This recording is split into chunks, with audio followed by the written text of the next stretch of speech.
a point guard, another big point guard, Tyrese Haliburton out of Iowa State. Yeah, I'm super high on this guy. He shot Yeah, me too. 43%. He shot 43% from three. He's 6'5". He has one of the best basketball IQs in my opinion. I think he has the best basketball IQ in this draft. He's great at reading offenses. He's great at reading defenses. The only problem for him is his half court offense. He struggles when it's in the half court. He is stuck. He does not know what to do, and he usually defers. If you're taking a top 10 pick, you want someone someone has the confidence to at least go out and just try on the half court. But he has the ability to shoot threes. He has the size to be a good defender. He's not a great defender right now. So like he could be someone that's a great complement to a star. I just don't know if he can be a star due to his half court offense, like lack of.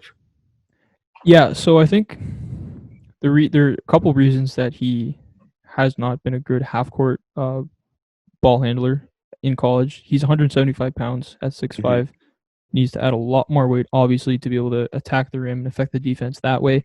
Not the most explosive guy in the world for a guy who's probably looking to be a lead ball handler for a team, and also doesn't have the greatest handle. So I mean, if you're not able to attack the rim, if you don't have the greatest first step in the world, and you don't have the greatest handle in the world, you're probably not going to be creating much offense in the half court. Now that said, really good length, really good size, really good footwork and body control, keeps defenders off balance.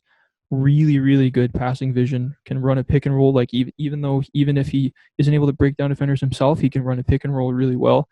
Shot 43% on threes, almost 80% on free throws. Has a floater game, like I said, and isn't a great defender yet, but has a lot of defensive potential and versatility because of that size.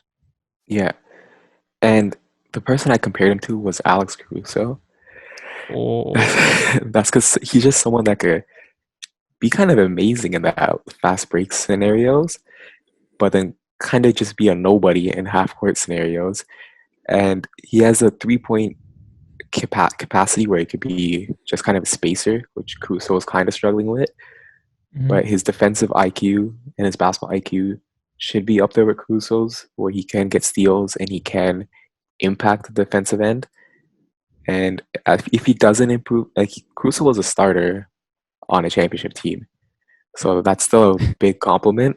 Yeah. It's kind of crazy to think of, but if he could be Caruso, I think he'll be happy with his career. I think he could be Alex Caruso plus, or like Caruso Mm, could be Tyrese Haliburton light. I that's actually not bad. He's longer. He's probably faster than Alex Caruso. Alex Caruso is not slow, but he's probably faster. Uh, he's a better playmaker as well, like the vision and everything like that. I don't think it. I don't want to just say that he'll never be a good half court player, because I think if he can add weight, that's a way that he can uh, affect the defense more himself. yeah, The handle, it would be nice if it improves. I'm not going to just bank on it improving. I think a player that he could not right away, not even close right away, but eventually maybe Malcolm Brogdon, with the hmm, ability to knock down the 3-point shot, the ability to play make, but not necessarily really good passer, really good playmaker, really good IQ. Like some of the passes he makes is ridiculous, kind of like Malcolm Brogdon. But neither guy is a guy that you necessarily want being your lead ball handler. Like you said, you want him playing off a star, playing off a better playmaker, better ball handler. But if he can get the defense there, if his shot can stay consistent, if he can run a pick and roll, make those good passes, add some weight, finish at the a lot rim of himself, ifs. That's a a lot of ifs. lot of ifs. But in a draft like this, if you have Malcolm Brogdon with 4 or 5 ifs, maybe you take him Yeah, in the top 10. yeah. And I'm just saying, like, someone, even if you get an Alex Caruso, I think the team's not kind of sad. I think the team's happy with getting Alex Caruso in the top 10 because it's just someone that could start for you and someone that could play good defense and do their role. Yeah. And as long as you have another star or a star in the making with another pick or with another prospect, I think you're okay with that. Thanks for watching. Listen to the Stretch the Floor podcast on Apple, Spotify, or wherever you get your podcasts, and follow us on Instagram.